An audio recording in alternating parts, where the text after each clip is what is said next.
اعوذ باللہ من الشیطان الرجیم بسم اللہ الرحمن الرحیم وبہ نستعین وہو خیر المعین۔ سامعین گرامی قدر، عام طور پر ایک مسئلہ کہ جس کی طرف توجہ نہیں ہوتی، آج اس مسئلے کی طرف توجہ دلانا مقصود ہے۔ وہ مسئلہ نماز جماعت کے متعلق ہے کہ عام طور پر دیکھا یہ گیا ہے کہ نماز جماعت کے دوران ایک واجب ہے کہ جس کی طرف عام طور پر نماز پڑھنے والے، یعنی وہ شخص کہ جو جماعت میں بعد میں آ کر شریک ہوتا ہے، تو اس پر ایک واجب ہوتا ہے جس کی طرف وہ متوجہ نہیں ہوتا، جس کے نتیجے میں مقتدی یا نماز پڑھنے والا اس واجب کا تارک ہو جاتا ہے۔ تو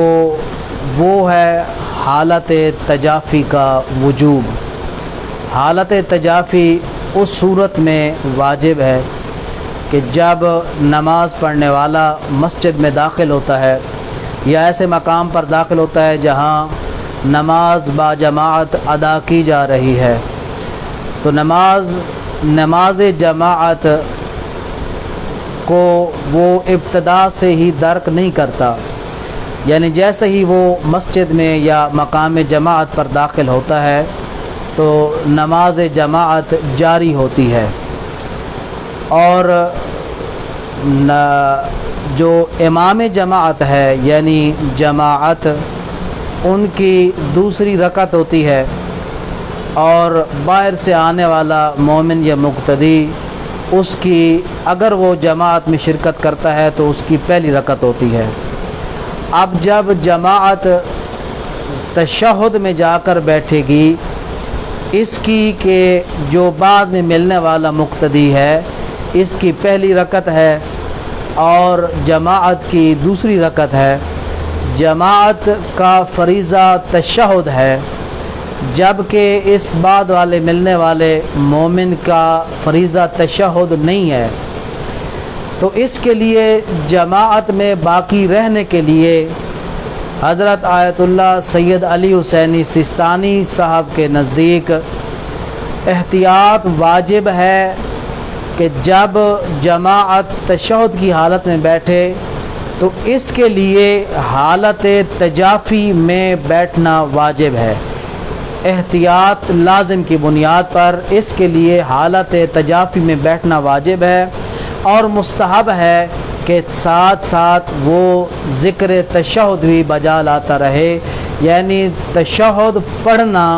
کہ جو جماعت کا فریضہ ہے اس کے لیے مستحب ہے کہ وہ تشہد کا ذکر بھی پڑھتا رہے،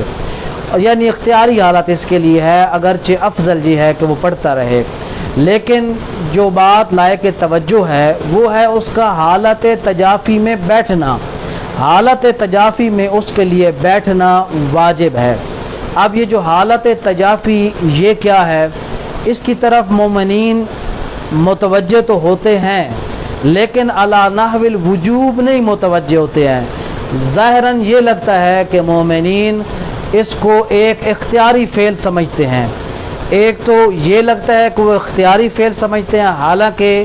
سید علی حسینی سیستانی دامہ ظلہ کے نزدیک احتیاط واجب ہے کہ حالت تجافی میں بیٹھا جائے، لہذا اختیاری مسئلہ نہیں ہے جب تک کہ اس مسئلے میں سماعت سید کی تقلید پر باقی رہا جائے، لہذا اختیاری مسئلہ نہیں ہے۔ اور دوسرا، کئی مرتبہ یہ دیکھا گیا ہے کہ یہ جو حالت تجافی، یہ تجافی طریقہ ہے، یہ درست نہیں ہوتا۔ اس کے 3 طریقے ہیں یا 4 طریقے ہیں، لیکن سماحت السید سیستانی صاحب کے نزدیک صحیح اور افضل طریقہ کیا ہے وہ میں آپ کی خدمت میں عملی طور پر کر کے آپ کی خدمت میں پیش کرتا ہوں، تاکہ واضح ہو جائے کہ ہمارے مجتہد کے نزدیک حالت تجافی کا صحیح عمل کون سا ہے۔